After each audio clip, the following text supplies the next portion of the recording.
So, what I managed to read this month, February. Whew.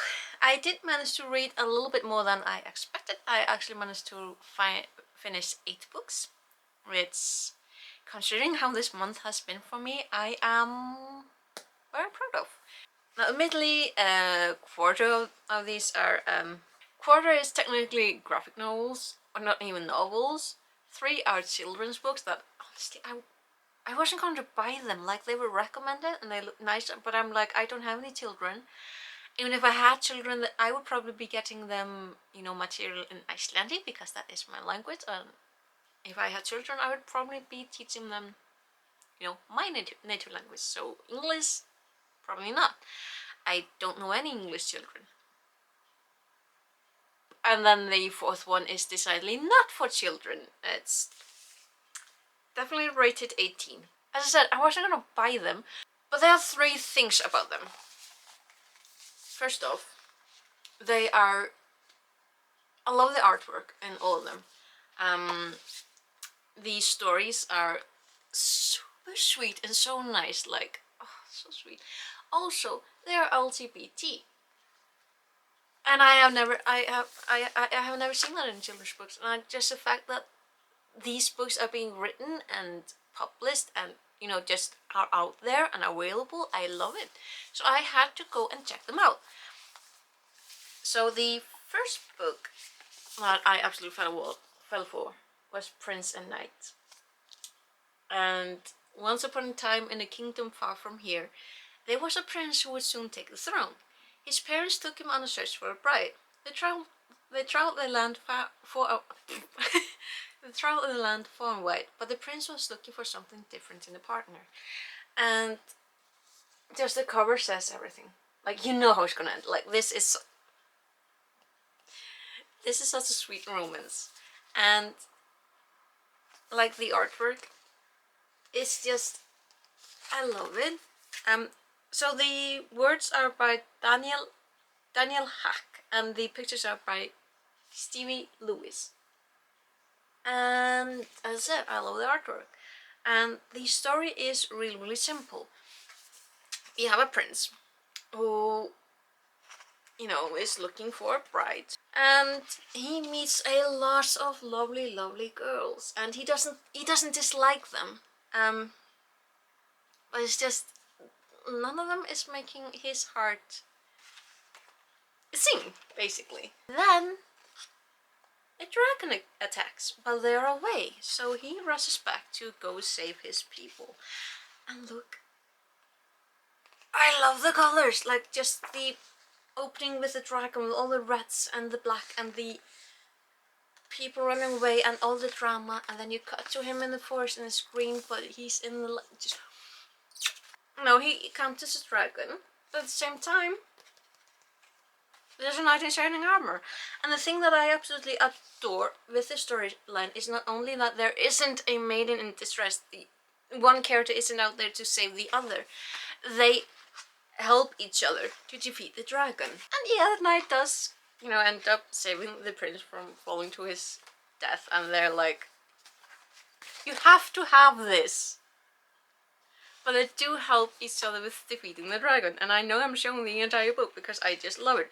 Like, and then he takes his helmet off and the prince is like, oh no, he's hot.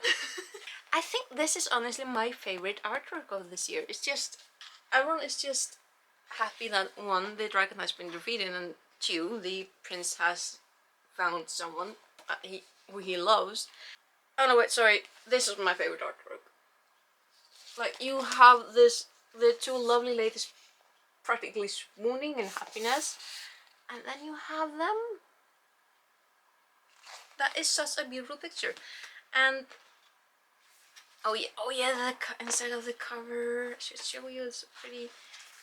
So, and inside of the cover, just look at, here's a prince and here's a knight, and at the end, here are all the lovely ladies, and here are them together. Like, I love it. And one of the things that I absolutely adore with the parents, both in this book, is not only, yes, he found a husband, you know, he found someone. Just the entire kingdom, every single person depicted in this book is just happy. They are happy and accepting. which does is something that they do touch on in the second book, because I got that one as well. Is the Prince and Knight Tale of the Shadow King, and this one touches on people who have been ostracized and thrown away because of who they fell in love with. So no spoilers for a children's book. We are following the same thing in the cover. Also, this is a hardback. We are following the same thing here in the cover. Here's the Shadow King, and here's the Prince and Knight. Here's the back, and here's the Shadow King with the Prince and Knight, and I just love it. So again, the artwork in this book is just gorgeous. I love the colors. And we begin here in everything bright and happy, and we see a lesbian couple. Here's another gay couple, been crowned. But whoopsie, something dark is happening. Shadows, crops are failing. Another just gorgeous artwork, both of those two together. Finding out what's happening, and oh, lonely figure. Drama. More drama. And monsters, and the night falls into a river. And this gorgeous opening where the prince jumps in to save his husband. More of that lovely, lovely artwork. And then coming into the cave, and well, there's a story of the Shadow King. So he was basically ostracized and thrown away because of the way that he spoke and the way he dressed, and because he fell in love with, because he loved a squire. And I just love the artwork. And also because there's a happy ending for everyone. And I love happy endings. Of course, you know, this is a children's book, so you can't really have an unhappy ending.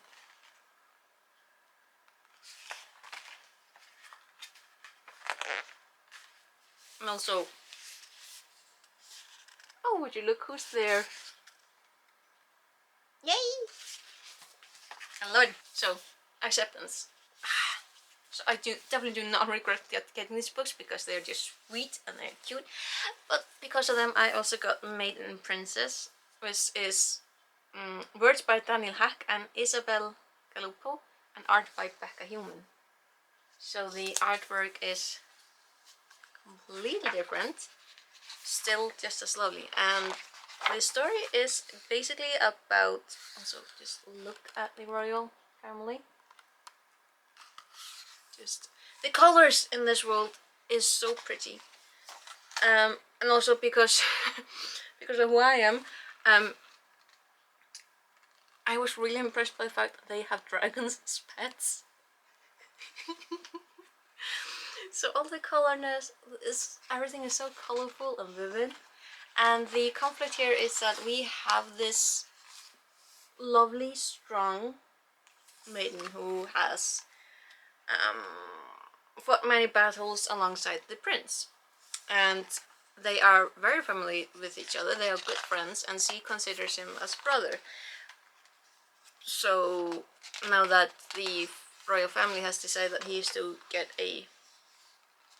himself a bride, there is a ball, and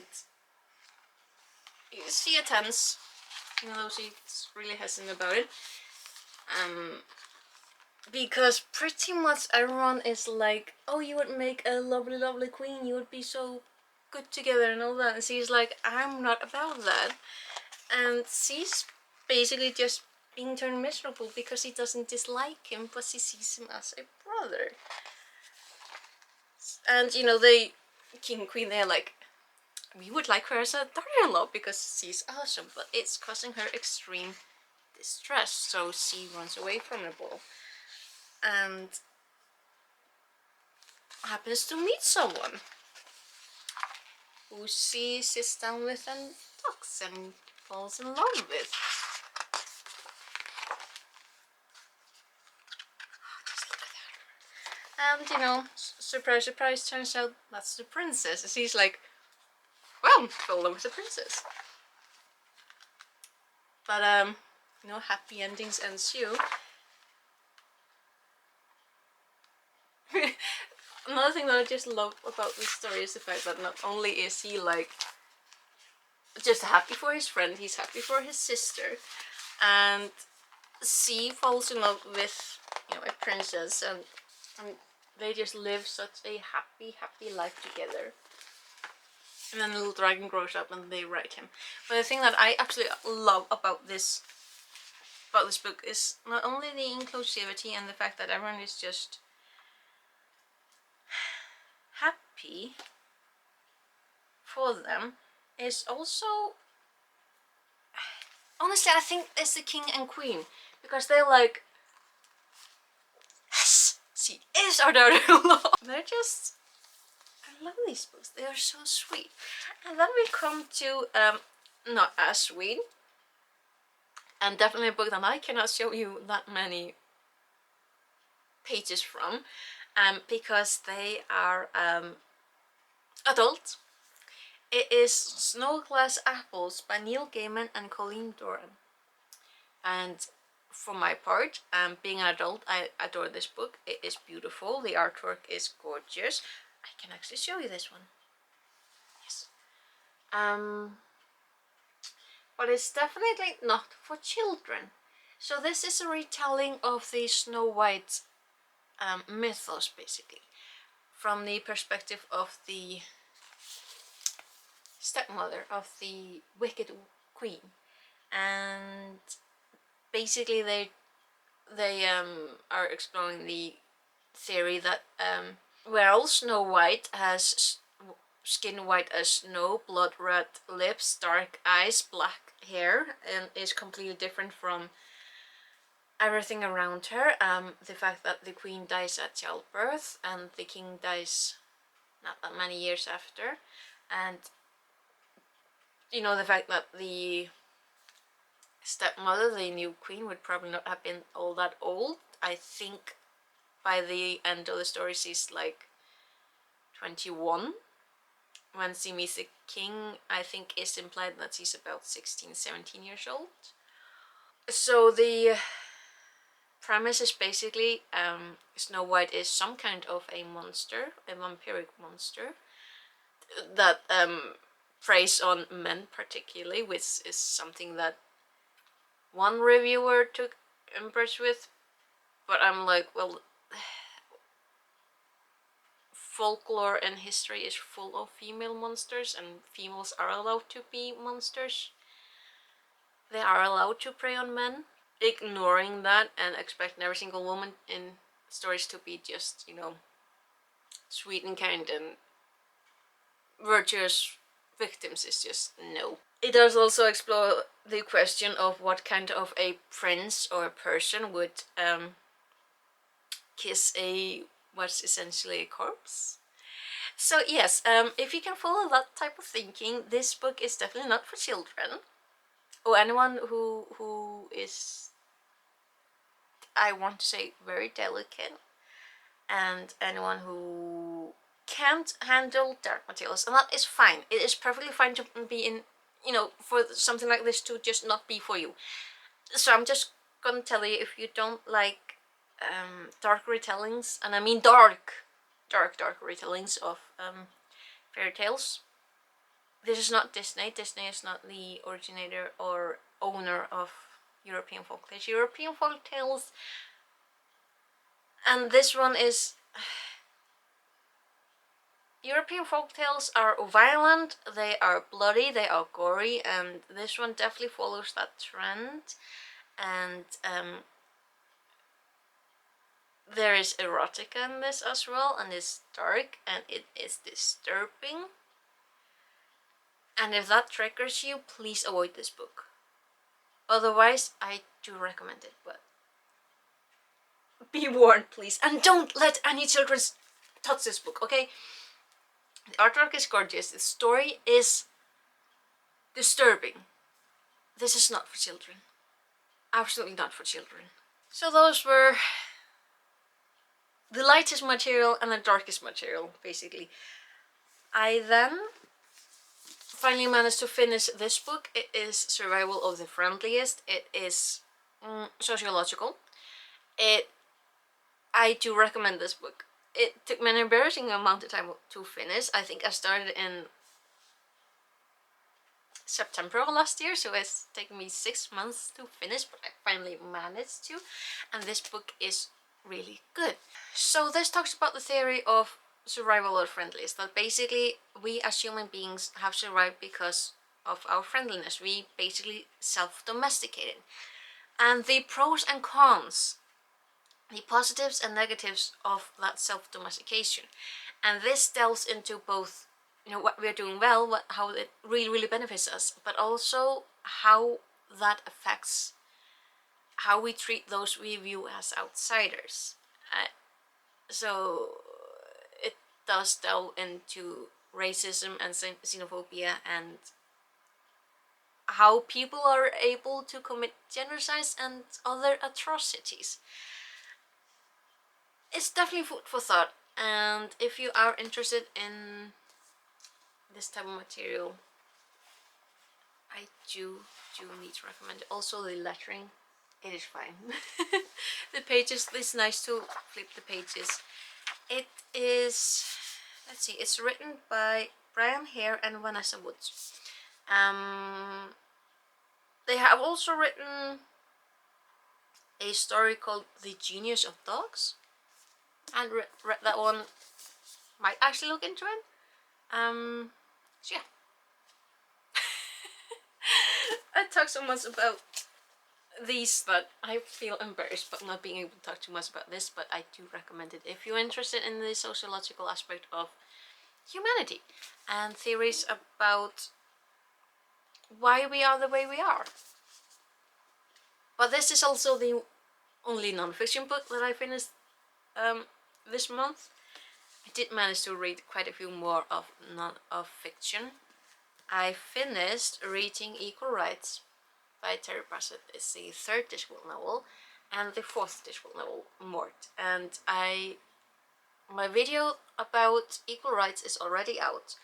I'm editing the video for Mort, and that will be out early February. I think it's the 2nd Tuesday in February, I think it is. Equal Rights is basically about magic system on the Discworld. It's about the first female wizard on the Discworld, and it deals with feminism, deals with misogyny in academia basically, and it is one of the first books where we get Granny Weatherwax. She hasn't quite become the Granny Weatherwax, but she is you definitely have way more flavor of that in this book. And yeah, my video is out on that one. And then we have Mort. Mort is, I have to admit, I slogged through this book. I had to pull myself forward because this unfortunately is my least favorite Discworld novel. It's not the worst. The story is good. The characters are fantastic. The world building, as usual, is just fantastic. The turns of phrases, yes, it's just something about this book just doesn't speak to me, unfortunately. But Mort is about, well, Mort, or Mortimer, who is a ramped-up youth who becomes Death's apprentice, and we meet Isabel, Death's adopted daughter, we meet Albert, his manservant, and then we get into shenanigans. And basically, what would happen if Death essentially didn't do his job and just decided to spare people whose time has run out, whose part in history has been, you know, the story is finished, you're no longer part of this history. So it does explore that, and I find that interesting, but unfortunately it is my least favorite.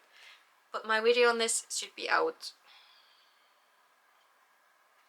not next week, the week after, I think. And then following that, because this, I am doing a series where I reread the entire Discworld series of the canon. The 5th book is going to be Sorcery, and I'm rather more excited about that one. When I finish Mort, I can handle any other book. So those 7 books I was already pretty pleased with, but then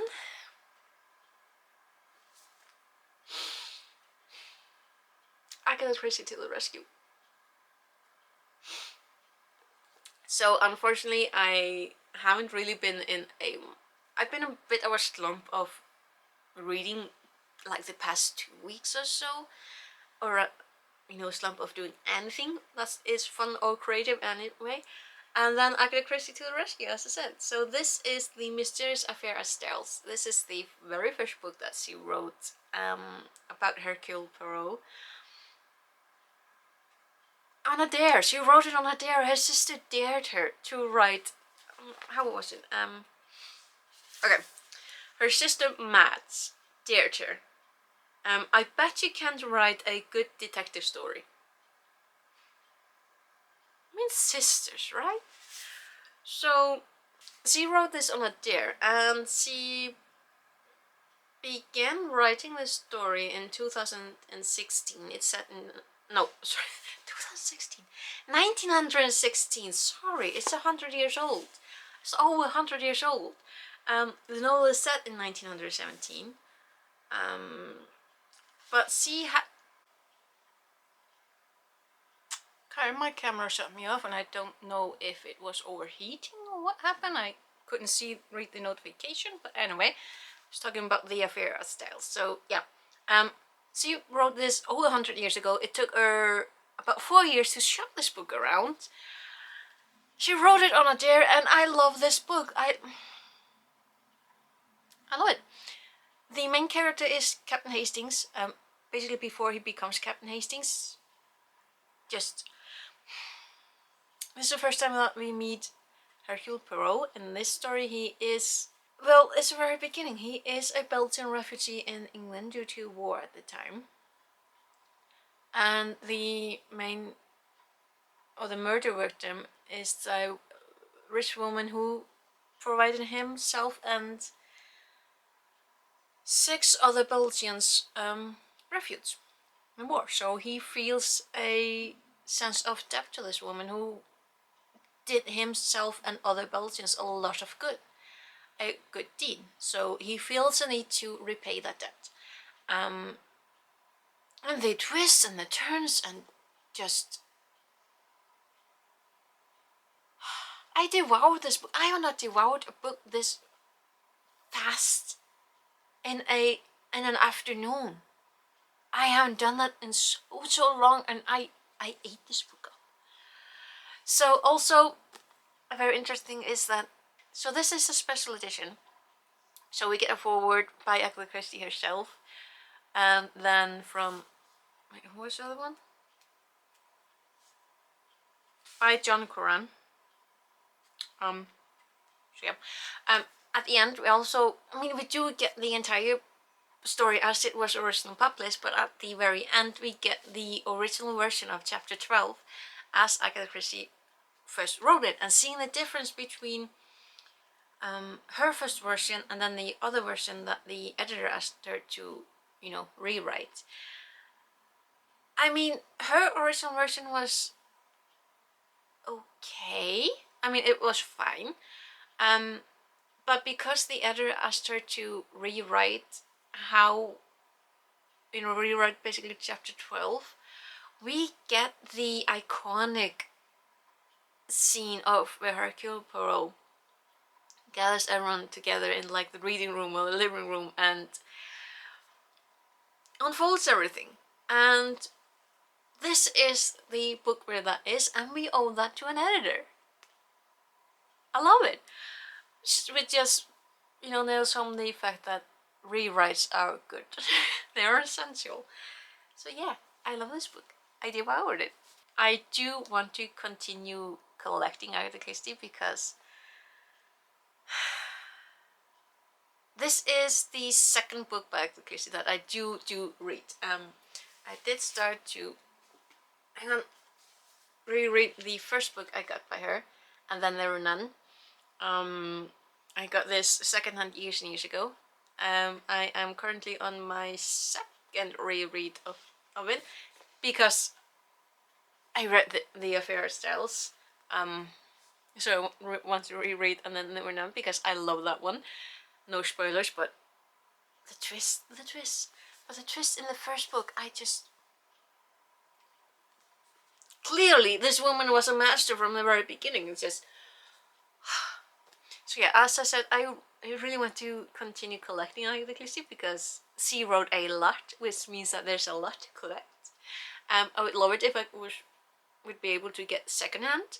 I don't regret getting this one, because, you know, because it's a, you know, special edition, and this edition does have like those two forwards and the rewrite. It also contains something like a prologue for Death on the Nile. I haven't really read that, but it's like every single character that you will encounter in Death on the Nile appears in like their own... Basically, I think this like explains how they come to be on the Nile when Death on the Nile happens, and I want to read that book as well. I remember the story, but I want to read. So yeah, those are the 8 books that I managed to read now in February, and considering what has been going on with me the later part of February, like, this is not a long month, but this month has been difficult for me personally.